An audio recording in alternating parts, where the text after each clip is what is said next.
రంగారెడ్డి ఎత్తిపోతల పథకాన్ని మేము దాదాపు 85-90% పూర్తి చేస్తే ఆ 10% ఇవాళ చేయకుండా ఎండబెడుతున్నది ఎవరో ప్రజలకు తెలియదా?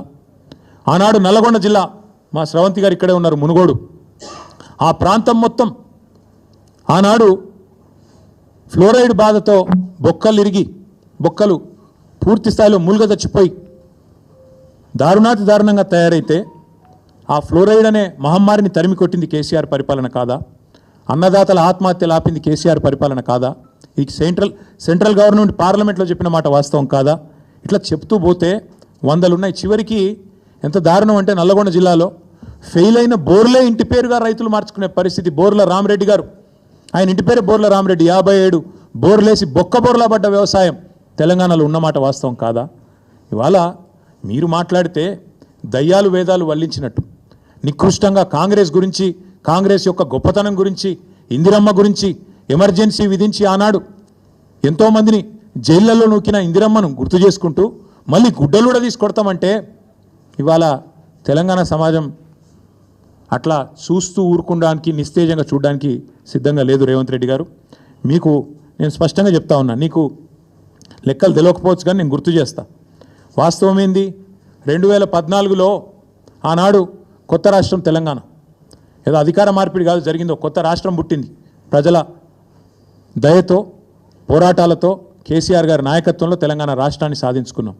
సాధించుకున్న రాష్ట్రంలో మన ఆర్థిక పరిస్థితి మనకు తెలియకపోయినా 2 దఫాల్లో 30,000 కోట్ల రుణమాఫీ చేసింది కేసీఆర్ ప్రభుత్వం కాదా?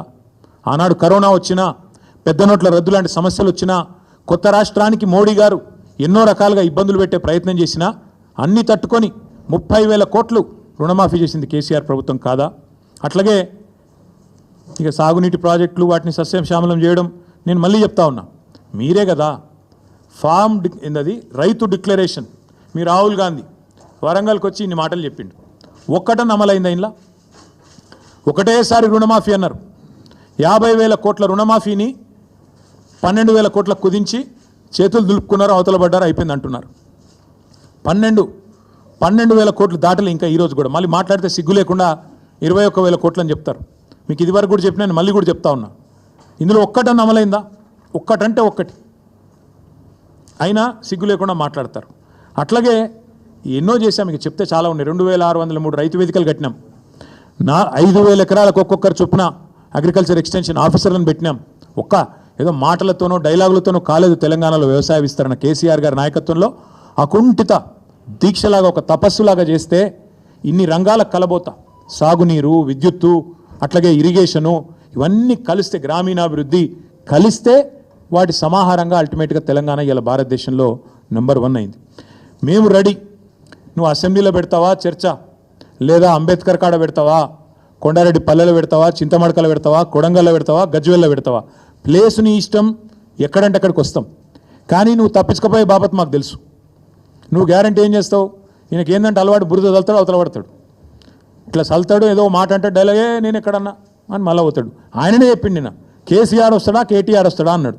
మరి నేను వస్తా అంటున్నా, నీకు దమ్ముంటే రా, లేదంటే ఇంకొక ప్రతిపాదన 8 తారీఖు నాడు, ఇలా 5 తారీఖు, ఎందుకంటే ముఖ్యమంత్రి గారికి ప్రిపేర్ అయ్యేందుకు టైం పడుతుంది. 8 తారీఖు నాడు 11 గంటలకు మేమందరం వస్తాం, సోమాజిగూడ ప్రెస్ క్లబ్ రా, నీకో కుర్చీ చేసి పెడతాం. నీ కార్యకర్తలతో సహా వస్తావా, నీ ఎమ్మెల్యేలతో సహా వస్తావా, వాళ్ళు ఎంతమంది వస్తారో చెప్తే వాళ్ళకు కూడా ఇంతజాం చేస్తాం. ఛాయ్ బిస్కెట్ కూడా మా సోమాజిగూడ ప్రెస్ సోదరులను అడిగి అది కూడా ఏర్పాటు చేస్తాం. సోమాజిగూడలో ప్రెస్ క్లబ్లో 11 గంటలకు 8 తారీఖు నాడు నేను రెడీగా ఉంటా. నువ్వు వస్తావా రావా నీ ఇష్టం, నువ్వే ఛాలెంజ్ ఇసిరినావు, రావాలని కోరుతున్నా. వస్తే సంతోషం, మీడియా ముందే చర్చిద్దాం, నీళ్ళకు నీళ్ళు పాలకు పాలు. ఇంకొక మాట కూడా నేను చెప్తా ఉన్నా, ఇవాళ మా రైతన్నలు కూడా వినాలని చెప్పి కూడా కోరుతా ఉన్నా. వాస్తవం ఏంది? ఈరోజు సిగ్గు లేకుండా ఈ ముఖ్యమంత్రి రైతు బంద్ వేసినా పండుగ చేసుకోండి అంటుండు. మొన్ననే మా ప్రశాంత్ రెడ్డి గారు, జగదీష్ రెడ్డి గారు ఇక్కడ చెప్పినారు, మేము ఒకసారి వేయలేదు, 11 సార్లు మొత్తం 73,000 కోట్ల రూపాయలు రైతుల ఖాతాల్లో వేసినాం. కానీ ఎన్నడూ గింత హడావుడి, గింత ఆర్భాటం అయితే చేయలేదు. ఒక్కసారి వేసి 4 పంటలకు గాను ఒక్క పంటకేసి దానికే పండుగ చేసుకోకండి అంటున్నాడు. వాస్తవం ఏంది అసలు? ఇవాళ రైతులకు ఎగ్గొట్టిందంతా, యాక్చువల్గా ఇచ్చిందంతా రేవంత్ రెడ్డి ప్రభుత్వం. మీరు చెప్పింది ఏంది అసలు? ఇచ్చింది ఏంది? మీరు చెప్పింది ఏంది? రైతు భరోసా ఎకరానికి 15,000 ఇస్తామని చెప్పినావు నువ్వు. కేసీఆర్ 10,000 ఇస్తున్నాడు బిచ్చమేసినట్టు, నేను 15,000 ఇస్తా అన్నావు. కేసీఆర్ 2 పంటలకు ఇస్తున్నాడు, నేను 3 పంటలకు ఇస్తా అన్నావు. ఇవాళ ఏం చేస్తున్నావు మరి?